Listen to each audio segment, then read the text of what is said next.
Alrighty. Good morning, good morning, good morning, good morning. Let's do a quick voice check and then we will begin in around a minute, 2 minutes max. Do want to keep this one short and to the point. We have a lot to discuss today. Going to be giving you guys an update on the big pattern trade that did get activated. So let me know in the chat if you guys hear me a-okay, and we will begin.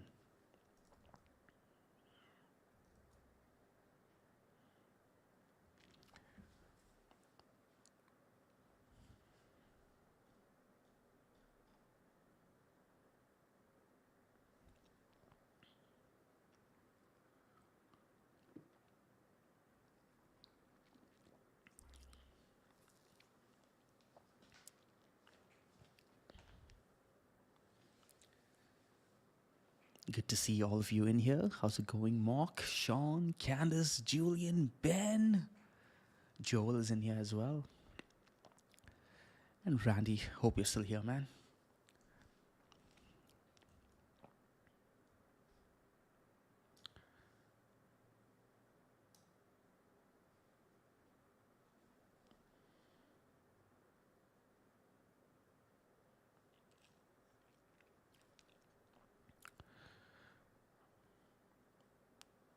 And there we have a Jay as well. Cool. Okay, I am gonna begin because we don't want to waste no more time. And good morning, good morning, good morning, good morning, good morning, all of you.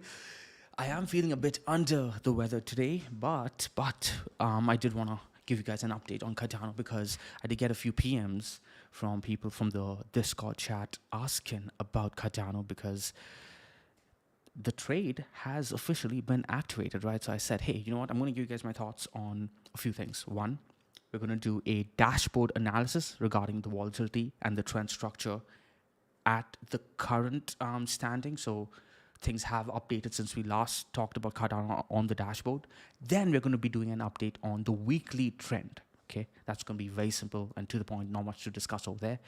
Finally, we're going to be discussing the 4-day pattern that did get activated, along with a discussion on the bid opportunity on the pattern, right?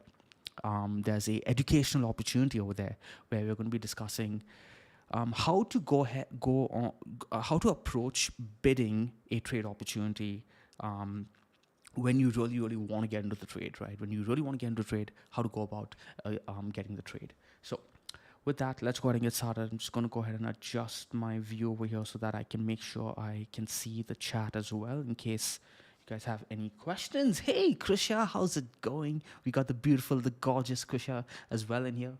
By the way, guys, if you haven't done so yet, please go ahead and hit the like button and hit the subscribe if you haven't done so yet. We are very, very close to hitting 60,000 subscribers. So if you guys are watching and not yet subscribed, hey, help us out by smashing that subscribe button. Okay, so let's go ahead and get started with the weekly over here. There's not much to discuss on the weekly. We've been talking about the weekly for a very, very long time when there was a lot to discuss in regards to this mango dynamic, right? Essentially, we were watching it smack up against it for a few weeks, waiting for it to close above it. And then there was that 1 week, I'm going to go ahead and zoom in for you guys, that 1 week where Cardano, very conveniently for us, opened right above it and then tested it, right? Now, you guys may not have access to the dynamic, but we did send out an email with a screenshot saying that, hey, this just happened. The trade has just gotten activated. That was the time to be building your trade. We had like an entire week to build this mango trade. These are the trades I love the most, right? Where they grind up slowly, giving everyone a chance to accumulate. But it's doing so silently. No one's getting too excited yet. There's no big impulsive move just yet. And the trade just keeps going, drifting towards the upside on the mid time frames, while the weekly looks better and better and better. That's what happened, right? If it had closed underneath, that would have been a big red flag, right? When you see a key level get claimed and then we lose it immediately, just get out of the trade. But it didn't. It tested it, respected it, telling us telling us that, hey, this particular level, this indicator is being respected by the market. And that's all you, so quick tip for you guys, okay, note this down. Don't get married to any indicator or any time frame. If your trade does not work on that indicator or that time frame, just switch to a different strategy for that asset, or switch to a different time frame. Figuring out which time frame your trades best work on or your asset best plays on, figuring out which time frame your asset best plays on is very, very important. Let me restate that. Figuring out which time frame your asset best plays on is very important. And for Cardano, I've been saying this for years. The weekly, right, the high time frames are your best bet. Right, gave us a massive trade last cycle. We used it for the bearish thesis as well. People refuse to pay attention to Krisha, pay attention to me. In fact, if we said anything bearish about Cardano at the time, we got hate for it, right? But look at what it did. Look at what it did. Stick to the weekly time frames. Keep your lives easy. Keep your lives mango, guys. You get to focus on a lot of other things if you just play the higher time frames, like your family, like your job, etc. Okay, so yeah, going back to what we were saying, we close above it. Now the weekly trend trade has activated. What do you do when a trend trade is activated? You do nothing. You do nothing.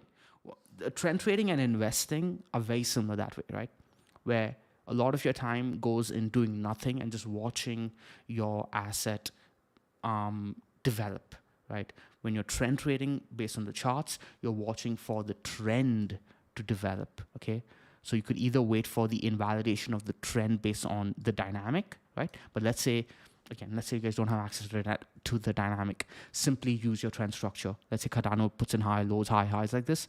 Wait for the low to get taken out. Okay, the low gets taken out. We put in a low. That's your first trigger to start scaling out of the trade.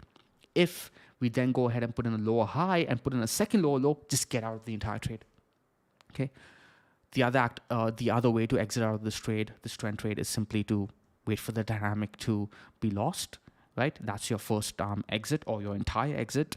Wait for the second close underneath the dynamic, and that's your entire exit at the very least, right? So if you get 2 weekly candle closes underneath the dynamic, get out of the trade. You can say, you know what, the first weekly close I'll exit partially. The second weekly close is when I'm going to exit the rest. But in case we reclaim the dynamic, I'll get back into my trade, right? Because sometimes assets will chop you out, right? So note this down as an exit strategy, guys.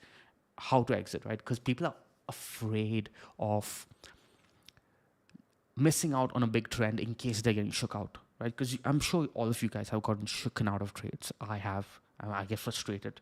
Once you have rules written down, you can just blame your rules. I love that about my trading style. I never blame myself because it's my rules to blame. I just follow my rules. If I don't do well in a certain period, what can I say?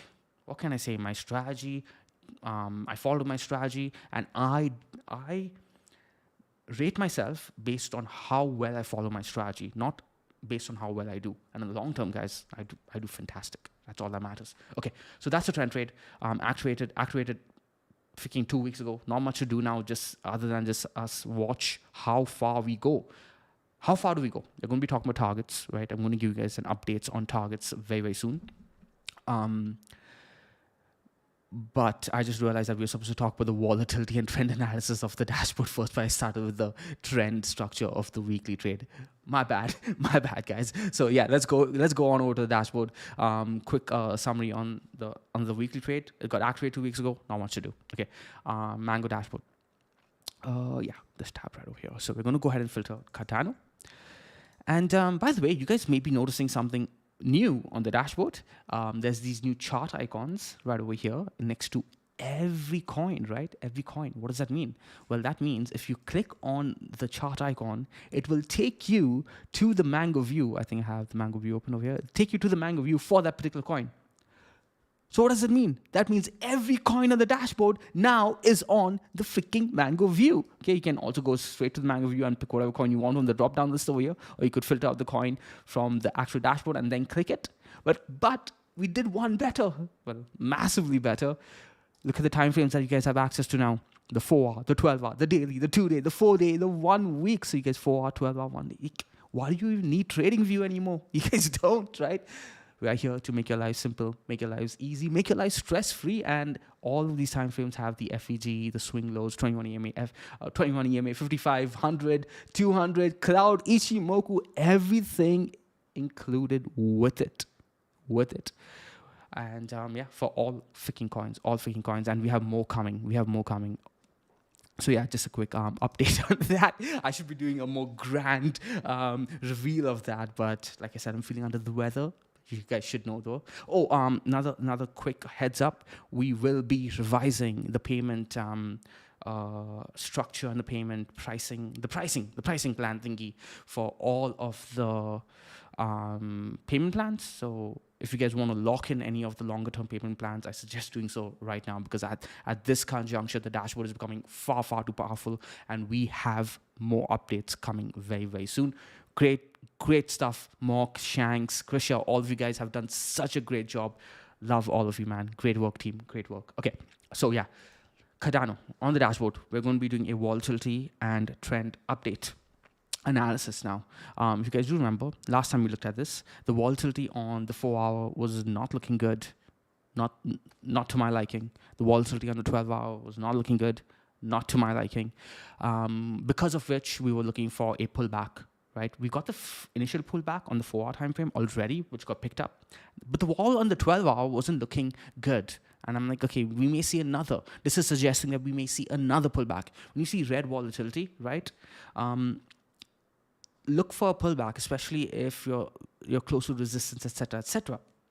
We're seeing that on the daily, by the way. But let's talk about the 12-hour, because at the time we said, hey, we are likely going to see a pullback based on what we're seeing over here. And we did see that pullback, and we're going to talk about that soon, okay? We were looking for that pullback to happen on the neckline of our 4-day structure, which is here, right? This is our 4-day structure. We were looking for this, call it what you will, inverted Adam and Eve shoulder, inverted head and shoulders, or an Adam and Eve pattern. Doesn't matter. It's a reversal pattern that we're looking for this to break up, and we're looking for the 12-hour to come back down on it, right? Well, the 12-hour did come back down on it. We flipped to neutral. So the 12-hour has now gone from long to neutral, right? What does that mean? It means it's gone to consolidation. When you see something go from either short to neutral or from long into neutral, another way to look at that is as, hey, this time frame has gone into consolidation. What have I taught you guys over and over again? I wish I had my drawing tools. My actual drawing tools, is that when something goes into an impulsive move and then goes into a consolidation, right, you have initially your expansion. This part's your expansion. This part is your compression. Compression means volatility is reducing, right? That's what we want, right? We wanted the 12-hour volatility to reduce. So as soon as we saw this go into neutral, that's a good thing. That's a good thing. Get out of that mindset of wanting everything to be bullish all the time, everything to be bearish all the time, or bearish all the time if you're bearish. No, things aren't black and white that way. Things are not black and white, and you shouldn't want it to be black and white, right? Those are your shit coins that just go pump. What you see on Cardano is healthy, okay? Consolidation, compression. Trend is still long based on the Ichimoku, okay, on the 12-hour. So there's your bullishness. Trend is still long on the daily. Trend is still long on the 2-day, trend is still long on the 4-day, but most importantly, trend is still long on the weekly time frame. Right? That's what should be the most important for you guys. Okay, so we got that pullback on the 12-hour. The daily wall is still not where I'd like it to be, right? But now that the 12-hour is gone to consolidation, that's likely going to affect the daily wall. Think about how long we've been long on the daily as well. 26 days too. That's a bit too long, right? I want to start seeing the daily go into consolidation. Now, you guys may want to see that continuation, and hey, we may get that, but I'd rather this trade build slowly and surely. That's where my best wins have come, right? Best wins. You guys are seeing that in the C program too. I've been in a trade that fantastic. Like, I'm not going to talk about those assets in this video, but I love trades where I have to do as less managing as possible, where I have to like just go hands off, right, and do nothing. Those are the trades I love. Trades where you have to constantly worry about managing your position because it goes boom straight to resistance in no time, without giving you time to build your trade, without when the volatility gets too high, etc., etc. You don't want that because you're not going to capture the big wins there without a lot of management, right? So yeah, Cardano, I'm liking so far based on the trend and volatility structure. I would like the daily to reduce a tad bit on volatility. Okay, let's go ahead and talk about the pattern now. Okay. This is the big this is the crux of the video, right? This is the hinge of the video, because we got our trend trade that got activated 2 weeks ago, right? We talked about this trend trade that got activated 2 weeks ago. That trend to the upside activated the pattern trade. The pattern has a target of around this zone here, right? 62 cents all the way up to 69, right? We talked about how 69 shouldn't be too hard of a number to forget. We were using a combination, confluence of the fact that this 4-day candle coming in from here, guys, look at, wrong tool. Let's go ahead and use my squiggly brush. This candle, okay? That candle having a rejection along with these candle closes over here was our zone that confluenced with our pattern target. We marked that out, and that was confluencing with other things too that we're not going to talk about. Keep it simple. But yeah, 62, 65, 64-ish to around 69-ish, right? Easy numbers to remember. Now, if you guys weren't in the trade already, which you should have been, okay, unless you guys are chasing pumps like the rest of the crypto market and not trading at Mango, you should have really already been mostly in the trade at the very least, at least 2/3 of your position. But if you want and you wanted to get that last bit of your trade in, or you want to get the entire bit of your trade in, we were looking for a pullback based on the 12-hour time frame onto this zone over here, right? Now, you can see that we did get a pullback, but it stopped at around 42.92. So now the way I trade, guys, the way I trade, you can see that we bounced. The way I trade, was this a pullback too? When did we do the video, over here or after that? Either way. No, this was the pullback that Krisha discussed, and this was the pullback that I discussed. Okay, yeah. So anyways, the way I trade is I don't get nitpicky with my positions, okay?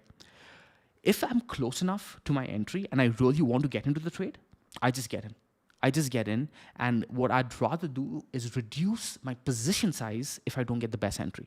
Because when you really think about it, guys, all that matters is your exit, right? A trade is really about the exit, because your exit will dictate how much you lose, your exit dictates how much you win, right? So if I'm close enough and I'm looking for a big win, like all the way up to freaking 69, right? I'm not going to let a few cents push me out of the trade. But based on your PMs and based on me putting myself in your shoes, I started thinking about, okay, like where could we have like optimized on this? Maybe there was a daily FVG on the dashboard, right? Because I've noticed by watching FVGs for a while now, Mark has been tutoring you guys on the Discord. If you guys aren't in the Discord, make sure you guys join the Discord, right? Free alpha over there. We'll be posting more guides there very, very soon. And holy shit, the Mango AI bot. The Mango AI bot in the Discord is making me think that why do I need to even exist anymore? The bot can do everything. Very, very soon the bot will do everything, by the way. Anyways, join the Discord. Free alpha. Mark has been tutoring you on FVGs. Thank you, Mark. I've been watching it, and I've realized that while I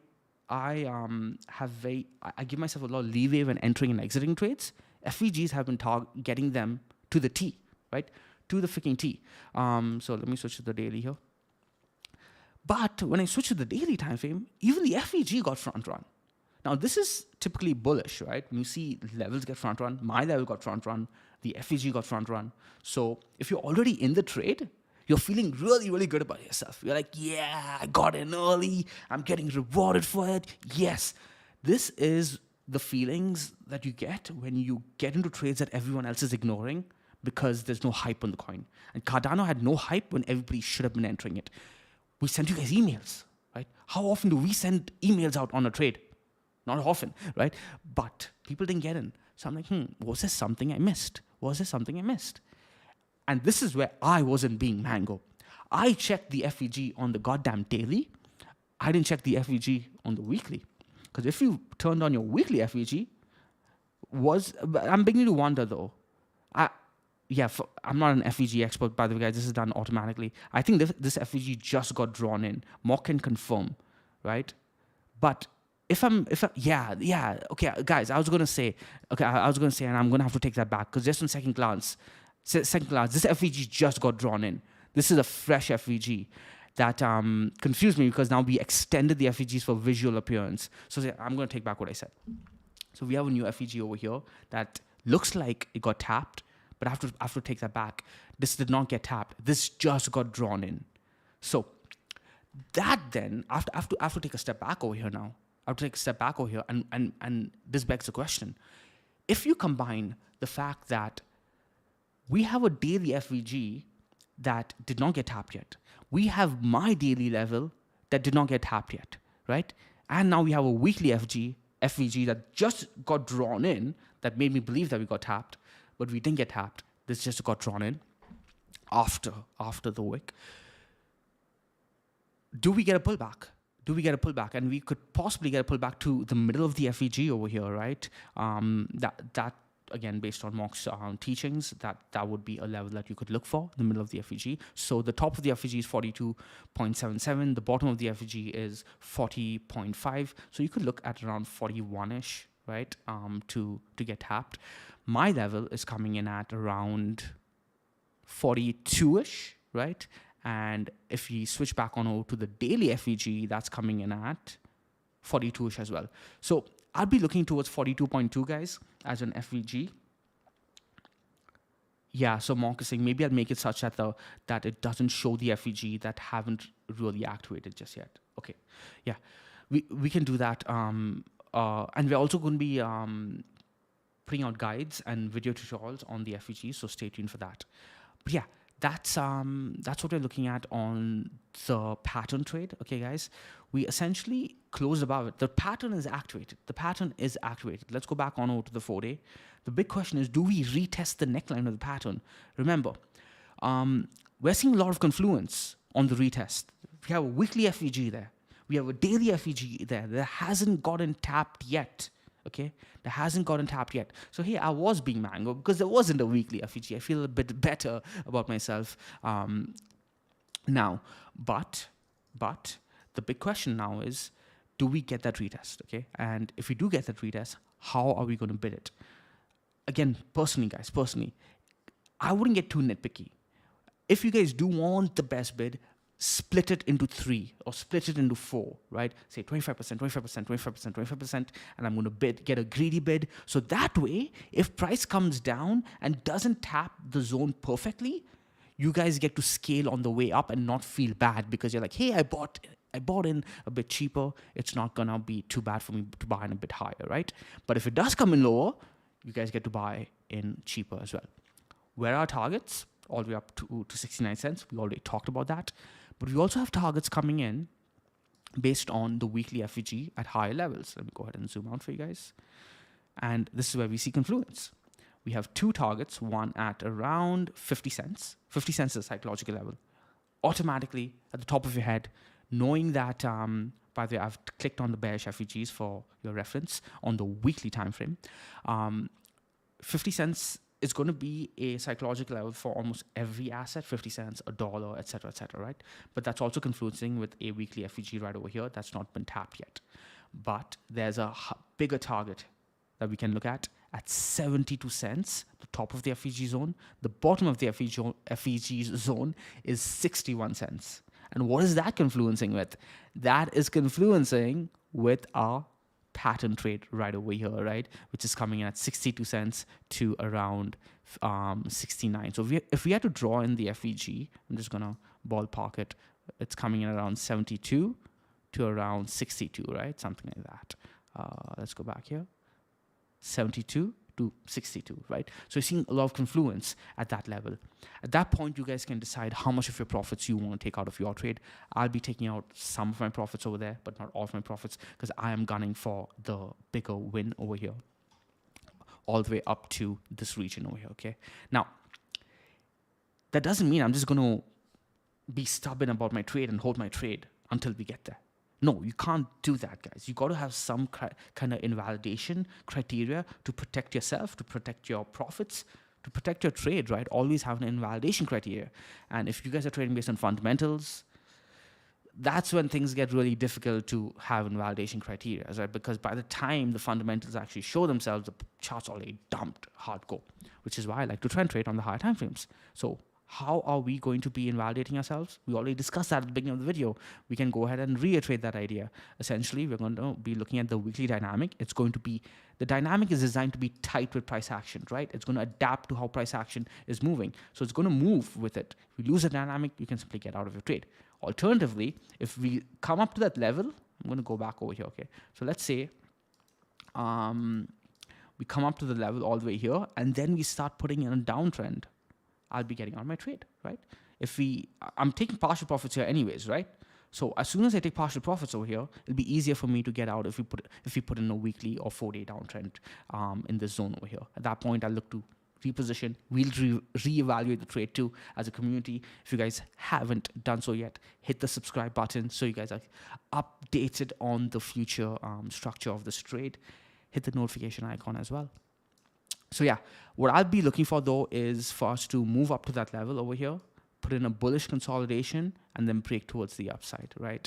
We may take out some lows before doing that. So I'll have backup plans for that as well. So that way I don't get kicked out of the trade. 2 candle closes usually help with that on the higher time frames, but you'll usually see a bullish consolidation at key levels before seeing continuation, right? Or hey, who knows, maybe Cardano just plows right through. It's done that in the past, but we're already in position, so we can be stress-free about that.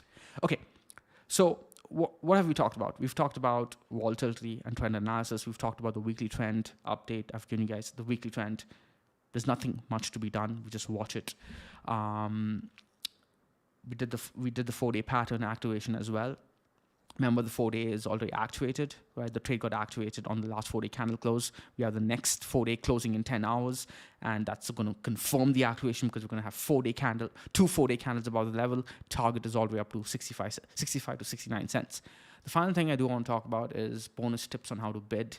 And we kind of already talked about this throughout the video, but I do have some pointers over here for you guys that you guys can go ahead, take a screenshot, and note it down, right? Keep that back of your minds at all times.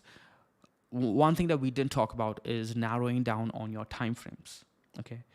Narrowing down on your time frames is very, very important. If you don't narrow down on your time frames, you're going to get into analysis paralysis. If you get into analysis paralysis, you're always wondering, should I bid here? Should I bid there? Should I bid there? Don't do that, okay? Narrow down 2 to 3 time frames max if you're struggling with analysis paralysis. You should not be looking at multiple time frames if you are a new trader, okay? Just because I'm looking at multiple time frames, don't let that... Know where you are in your trading journey and try to help yourself against your weaknesses, okay?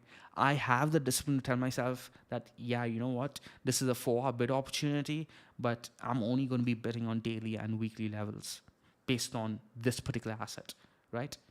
For example, Arbitrum, I told you guys that, hey, the chart is not mature enough for us to trade the higher time frames. It's time to trade the lower time frames for this trade.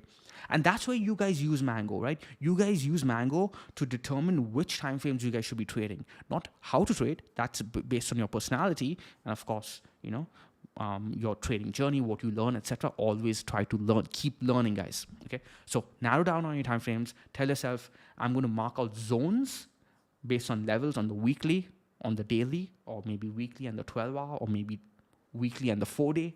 Pick your time frames, 2 to 3 max. Keep it narrow. Mark out a zone. As soon as the zone starts getting tapped, start buying. Just start buying, okay? But you'll be like, hey, Sean, what if it comes lower? I'll lose more. No, you should not lose more because your risk management should protect you no matter where you enter. No matter where you enter, okay? If you guys are in the C program, simply use the risk management indicator, the risk management tool sheet, all of that is designed to protect you no matter where you enter, right? No matter where you enter, you will get protected, right? So I don't know what risk management strategy the rest of you guys are using, but understand that you need to spend a lot of time on your risk management strategy, okay? A lot of time. Oh, but Sean, that is so much work. Oh, yeah, you think making money in these markets was going to be easy? No, I'm sorry. No, it doesn't work that way. It doesn't work that way. If you were expecting to come into this world and make easy money, you are going to give it back just as easily. Just as easily, okay? Until you learn how to protect yourself, you will never be able to keep the easy money that this market has to offer. I keep telling you guys that there's easy money in this market. All my wins are just luck. It's a consequence of this market. But where my skill comes in is how I keep the money, right? You guys got to learn that too, okay? So yeah, narrow down your time frames, mark out zones, don't get nitpicky. Your risk management should protect you no matter where you enter.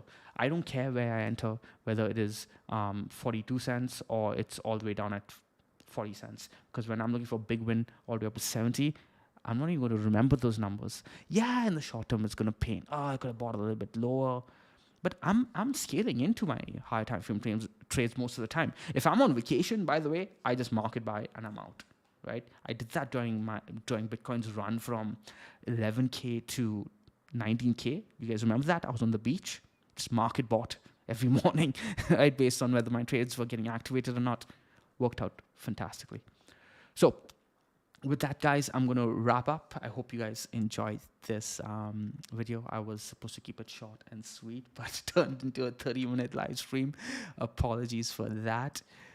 But yeah, if you guys did enjoy this kind of live stream, I'll do more of these. If you guys enjoy the shorter live streams, let me know in the comments below, and I'll try to do more of those, but it's difficult for me. Again, remember, guys, that dashboard has a massive update. All the coins you could hope for are included in here, and FEGs, etc., etc. Ooh, one last piece of alpha on the weekly time frame. Let's go ahead, turn off our FEGs. Okay, we're going to go ahead and turn on our 21 EMA and 55 EMA right over here, and you guys can see that we've claimed that, right? But there's something else going on. If you turn on your 10 SMA and 200 moving average, by the way, you know how I marked out the FEG lining up with our targets? We have the 200 moving average also lining up with the FEG right over here. So a lot of confluence in this region, okay? A lot of confluence, which is why you should be keen to take at least some profits in the zone. But something else I want to mark out to you guys, or rather draw to your attention, was that look at the white 10 SMA and the 21 EMA right over here, guys. The white 10 SMA and the 21 EMA. We almost crossed bullish on that one a few weeks ago, but the market rejected it. Well, now we may actually cross bullish on that very, very soon. We are seeing the 21 EMA move aggressively to the upside, but the 10 SMA should cross very, very soon. You guys know how that worked out for Bitcoin. We went through an entire strategy with that, right? So yeah, if you see any pullback into this region, it's going to be a buy opportunity for me. That being said, I hope you guys enjoyed the stream. I'll see you guys in the next one. Hit the like, hit the subscribe button. Until the next one, ciao.